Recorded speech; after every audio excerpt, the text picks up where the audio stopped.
Hello everyone, welcome to ITLS Academy। हमारा lecture stabilization and formulation of vaccines.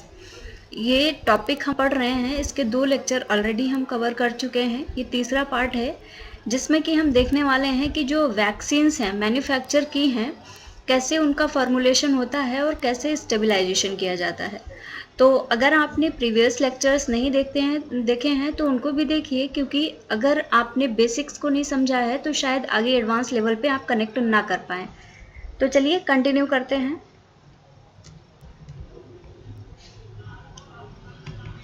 Whole cell bacterial and viral vaccines. Whole cell मतलब कि पूरी की पूरी cell bacteria या virus की, जिसको कि वैक्सीन की तरह यूज़ किया जा रहा है। ये 2 तरीके से हो सकती हैं, किल्ड एंड लाइव एटीन्यूएटेड। ये किल्ड और लाइव एटीन्यूएटेड बहुत डिटेल में हमने प्रीवियस लेक्चर्स में पढ़ा है, फिर भी मैं बता दूं। किल्ड में क्या होता है कि कोई भी बैक्टीरिया या वायरस का जो सेल लिया जाता है उसको किल कर दिया जाता है, और लाइव एटीन्यूएटेड में उनकी टॉक्सिसिटी को ख़त्म कर दिया जाता है, जबकि वो रहते हैं लाइव। किल्ड नहीं होते हैं, लाइव होते हैं, लेकिन वो टॉक्सिक नहीं होते।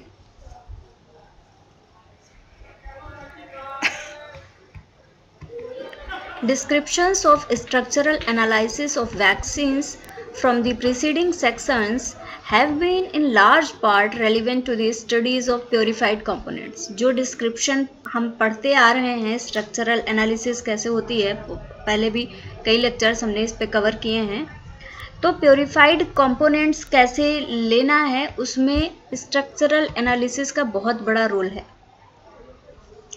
किसी भी वैक्सीन को बनाने के लिए किसी भी बैक्टीरिया वायरस की सेल से आप कुछ कंपोनेंट्स को प्योरीफाई करते हैं, तो उनको आप प्योरीफाई तभी कर पाएंगे जब आपको स्ट्रक्चर बहुत अच्छे से पता होगा।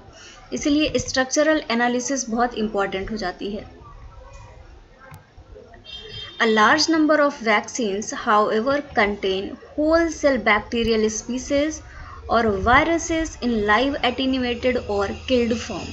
बहुत सी ऐसी वैक्सीन्स हैं जिनमें कि होल सेल बैक्टीरियल स्पीसीज और वायरसेस का यूज़ किया जाता है। अब वो लाइव एटीन्यूएटेड फॉर्म में भी हो सकते हैं या फिर किल्ड फॉर्म में भी हो सकते हैं। This can present serious complications from the perspectives of assay design and data interpretation। भाई बात भी सही है, बहुत सारे कॉम्प्लिकेशंस हो जाते हैं अगर आप पूरी सेल को यूज़ कर रहे हो। बैक्टीरिया का पूरा वायरस का अगर आप सेल यूज़ कर रहे हैं तो ये कई कॉम्प्लिकेशंस दे सकता है। ऐसे डिज़ाइन करने में काफ़ी प्रॉब्लम्स हो सकती हैं, डेटा इंटरप्रिटेशन में प्रॉब्लम्स आ सकती हैं on the basis of inherent structural complexity of these multi-component systems। क्योंकि सेल के अंदर तो बहुत सारे components हैं, बहुत सारे पार्ट्स हैं, बहुत स्ट्रक्चरल कॉम्प्लेक्सिटीज़ हैं। तो अगर हम पूरी सेल को यूज़ करते हैं तो ये चीज़ें इंटरफियर कर सकती हैं डेटा इंटरप्रिटेशन और इसे डिज़ाइन में।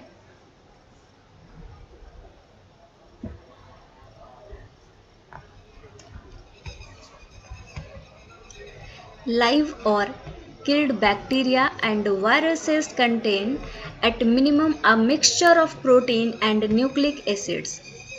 जो लाइव और किल्ड वैक्सीन्स होती हैं, वायरसेस बैक्टीरिया जो होते हैं, उनमें एक मिक्सचर होता है प्रोटीन और न्यूक्लिक एसिड का। क्योंकि भाई कोई भी सेल है तो वो उसके अंदर आपको न्यूक्लिक एसिड मिलेगा, जेनेटिक मटेरियल मिलेगा, और आउटर कवरिंग आप मिलेगी, whether it is of protein coat और polysaccharide coat.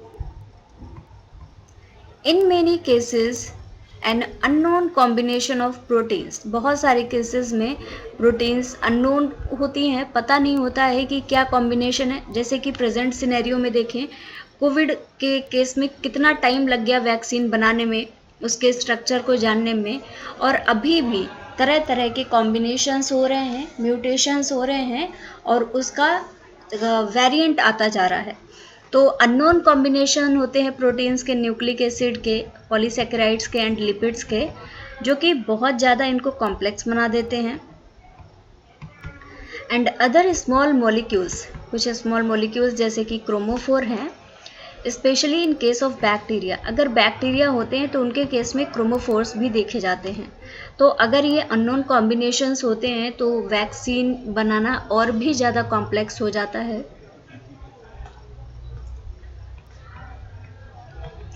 Perhaps surprisingly, however, structurally sensitive methods can still be employed to provide information that can be used in formulation developments. काफ़ी structurally sensitive method हैं जिनका development किया जा सकता है, जो कि हर एक चीज़ की इंफॉर्मेशन प्रोवाइड कर सकते हैं। पूरी की पूरी सेल है तो हर एक चीज़ उसमें कहाँ पे वैक्यूल है, कहाँ पे जेनेटिक मटेरियल है, कहाँ न्यूक्लियस है, कहाँ लाइसोसोम है, कहाँ माइटोकॉन्ड्रिया है, सारी की सारी इंफॉर्मेशन आपको प्रोवाइड कर सकते हैं।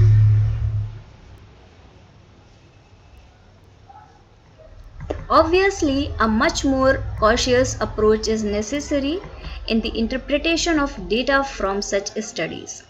बहुत सारे कॉशंस की ज़रूरत होती है, बहुत सारी चीज़ें देखनी होती हैं अगर आप इन स्टडीज़ से डेटा इंटरप्रिटेशन कर रहे हैं तो।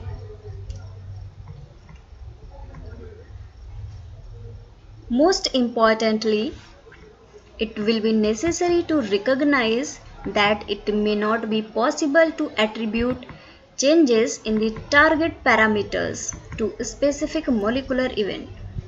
ये बहुत ज़रूरी होता है कि ये पहले से ही पता चले कि ऐसा हो सकता है कि ये पॉसिबल ना हो कि जो जो आपके टारगेट पैरामीटर हैं, स्पेसिफिक मोलिकुलर इवेंट्स है, जैसे कि कोई सिग्नलिंग को आप टारगेट कर रहे हैं, उसके बारे में आपको पता नहीं हो।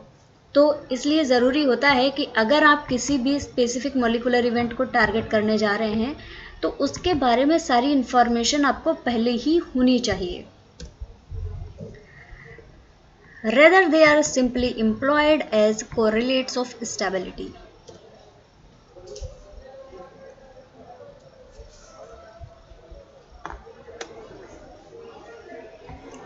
Construction of EPD, that is empirical phase diagrams.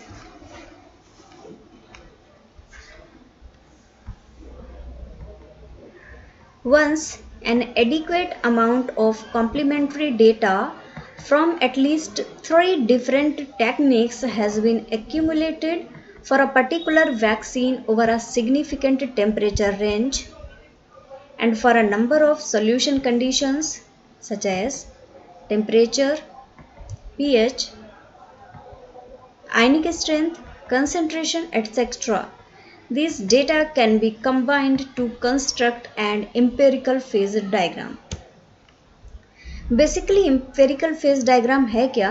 जब आप बहुत सारे पैरामीटर्स को एक साथ में लेके एक ग्राफ या एक डायग्राम कंस्ट्रक्ट करते हैं, अलग अलग उसमें पैरामीटर्स होते हैं, टेम्परेचर है, पीएच है, कंसंट्रेशन है, सारे आपको एक में ही मिल रहे हैं, तो उसको एम्पेरिकल फेज डायग्राम बोलते हैं।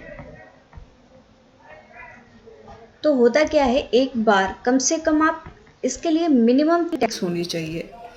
जब आप मिनिमम 3 डिफरेंट टेक्निक्स का डेटा एक साथ में एक्यूमुलेट करते हैं किसी भी वैक्सीन के लिए, एक पर्टिकुलर टेम्परेचर रेंज या सोल्यूशन कंडीशन पे, आपको कम से कम 3 डिफरेंट टेक्निक्स तो लेनी ही है। उसमें चाहे आप टेम्परेचर, पीएच, आयनिक स्ट्रेंथ, कंसंट्रेशन या कोई भी चीज़ लेते हैं, तब जाके आप एक एम्पेरिकल फेज डायग्राम को बना सकते हैं। यहाँ पे देखिए कुछ इस तरीके का ये दिखता है, जैसे कि यहाँ पे आपको टेम्परेचर और पीएच के बीच में दिखाया गया है। यहाँ पे आपको स्टेबल फेज मिल रही है, यहाँ पे मोल्टन ग्लोब्यूल स्टेट मिल रही है, और यहाँ पे severely structure altered and aggregated state मिल रही है। तो कैसे आप पीएच और टेम्प के बेस पे 2-3 चीज़ें एक साथ में पता कर पा रहे हैं, यही बताता है एम्पेरिकल फेज डायग्राम। बहुत सारी चीज़ों का 2-3 पैरामीटर को एक साथ कंपेयर करके सारा एक्यूमुलेटेड डेटा ये प्रोवाइड करता है।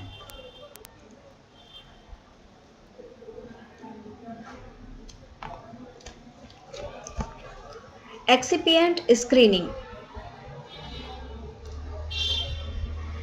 Potential excipients are usually screened for use in Pharmaceutical formulations on the basis of their established history of safety and effectiveness throughout a range of concentration. Excipient screening का मतलब होता है कि एक ऐसी स्क्रीनिंग होती है जिसमें फार्मास्यूटिकल प्रोडक्ट्स का या फॉर्मुलेशंस का स्क्रीनिंग किया जाता है बेस्ड ऑन देयर हिस्ट्री कि प्रीवियस हिस्ट्री में वो कितनी इफ़ेक्टिव रही हैं और कितनी सेफ हैं, उसके बेस पे फार्मास्यूटिकल फार्मूलेशंस का स्क्रीनिंग किया जाना और उसमें through out a range of concentrations screening की जाती है। ऐसा नहीं किसी एक ही कंसंट्रेशन पे सारी स्क्रीनिंग हो गई, कई सारी कंसंट्रेशंस को एक साथ में लेके किया जाता है। They are generally selected from the so-called GRAS list of compounds and polymers. GRAS क्या है? इसके बारे में हम डिटेल में डिस्कस कर चुके हैं। Generally regarded as safe. इनको सेफ माना जाता है और ये जो स्क्रीनिंग होती है इससे ये GRAS की लिस्ट में आ जाते हैं। Compounds that are used as excipient occupy several classes of chemical families. जो एक्सिपिएंट कंपाउंड्स होते हैं बहुत सारी केमिकल फैमिलीज के अंतर्गत आते हैं। Some are as simple as monovalent और divalent salts. कुछ एक्सिपिएंट कंपाउंड्स इतने सिंपल होते हैं जैसे कि मोनोवेलेंट या डाइवेलेंट सॉल्ट होते हैं, whereas others are of slightly greater complexity such as citrate and malate. जबकि कुछ कंपाउंड्स एक्सिपिएंट्स ऐसे होते हैं जो कि थोड़े से कॉम्प्लेक्स होते हैं।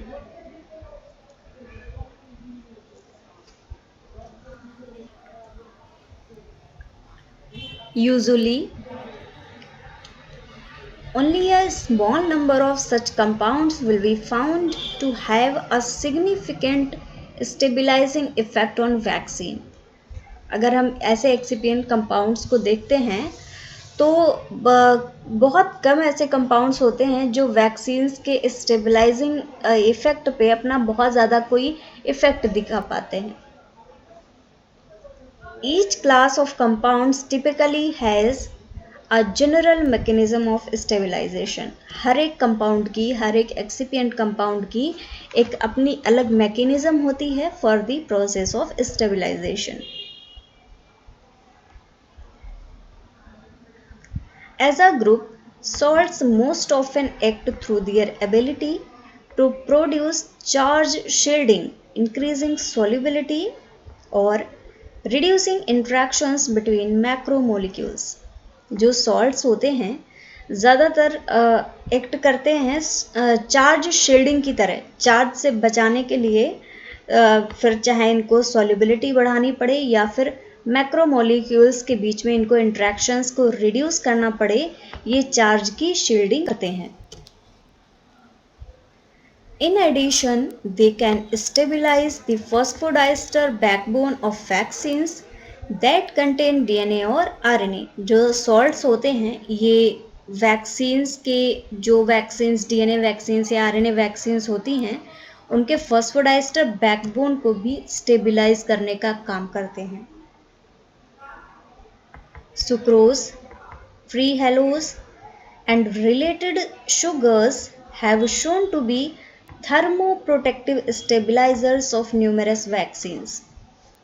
सुक्रोज है, ट्री हेलोज है और इसके अलावा भी बहुत सारी ऐसी शुगर्स हैं जो कि कई सारी वैक्सीन्स पे थर्मोप्रोटेक्टिव स्टेबलाइजर की तरह इफेक्ट डालती हैं। मतलब टेम्परेचर से ये बचाने का, प्रोटेक्ट करने का काम करती हैं। including the recent improvement to the anthrax vaccine formulations. अभी recently anthrax vaccines formulations आए हैं, उनमें भी thermoprotective stabilizers की तरह इन्हीं sugars को यूज़ किया जाता है।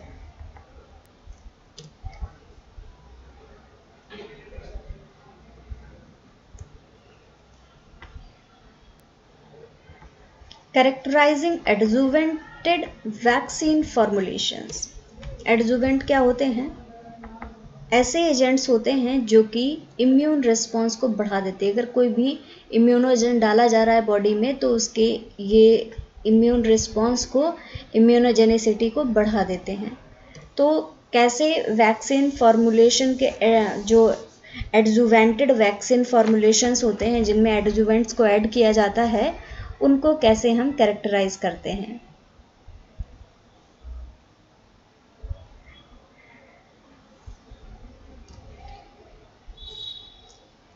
An important component of many vaccines, such as those employing recombinant proteins, is the adjuvant. बहुत सारी वैक्सीन्स का इम्पॉर्टेंट कंपोनेंट होता है एडजुवेंट, और ज़्यादातर रिकॉम्बिनेंट प्रोटीन की तरह ये वर्क करता है और इम्यूनोजेनिसिटी को बढ़ाता है। Adjuvants are used to increase the effectiveness of vaccine. अब वैक्सीन्स ज़्यादा इम्यून रिस्पॉन्स अगर जनरेट कर रही हैं तो उनकी इफ़ेक्टिवनेस बढ़ जाएगी, वो ज़्यादा इफ़ेक्टिव होंगी। By enhancing the immune response to the antigenic compound. क्या करते हैं एडजुवेंट्स, जो भी एंटीजन आता है उसके अगेंस्ट जो इम्यून रिस्पॉन्स जनरेट होने वाला है उस इम्यून रिस्पॉन्स को ये इन्हेंस कर देते हैं, और इस इन्हेंसमेंट की वजह से जो वैक्सीन है ऑलरेडी अपना काम कर तो रही है लेकिन उसका रिस्पॉन्स बढ़ गया है, पहले से ज़्यादा हो गया है। There are numerous agents known to induce an increased immune response. बहुत सारे एजेंट्स हैं जो कि इम्यून रिस्पॉन्स को बढ़ाने के लिए जाने जाते हैं, and that are used as adjuvants, और वो adjuvants की तरह यूज़ किए जाते हैं। But in many cases, an imbalance between safety and effectiveness has precluded their widespread use, especially in humans. कई बार ऐसा देखा जाता है कि वैक्सीन्स के साथ में आपको इतना मात्रा में एडजुवेंट मिलाना है, आपने इतने में एडजुवेंट मिला दिया, यहाँ पे एक इम्बैलेंस क्रिएट हो गया। तो यहाँ पे अगर बैलेंस नहीं है तो सेफ्टी और इफ़ेक्टिवनेस दोनों पे इफ़ेक्ट पड़ेगा, और ख़ासकर ये इफ़ेक्ट सबसे ज़्यादा ह्यूमंस के केस में देखा जाता है।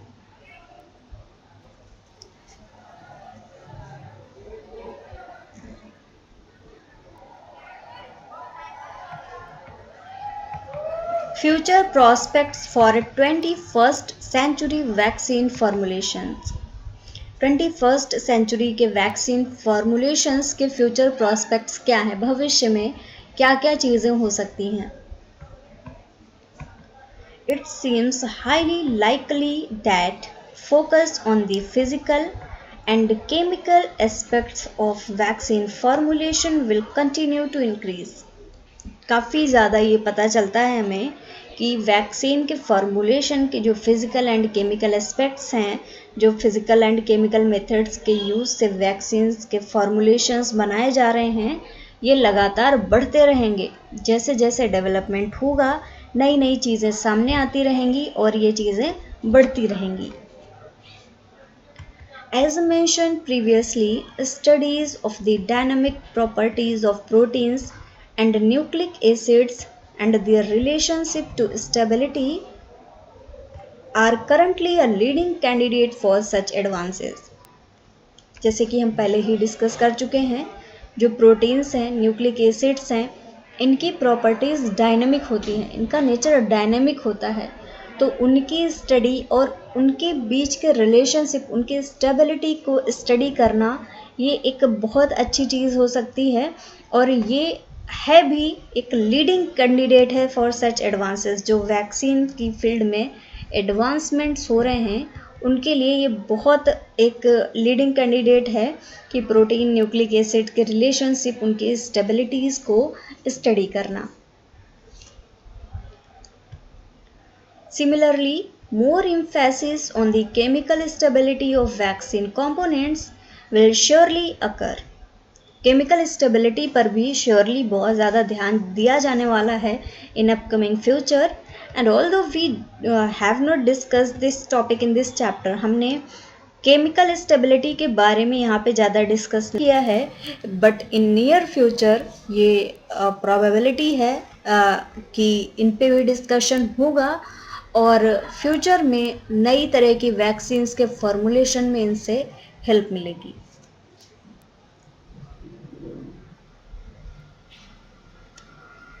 So thank you very much everyone for watching this lecture. Follow करिए ITLS एकेडमी को on various social media platforms. Subscribe करिए हमारे यूट्यूब चैनल ITLS एकेडमी को। आप हमारा ऐप भी डाउनलोड कर सकते हैं। So thank you for watching. Like this video, share and subscribe to our YouTube channel. Thank you very much everyone. Thank you for watching this lecture.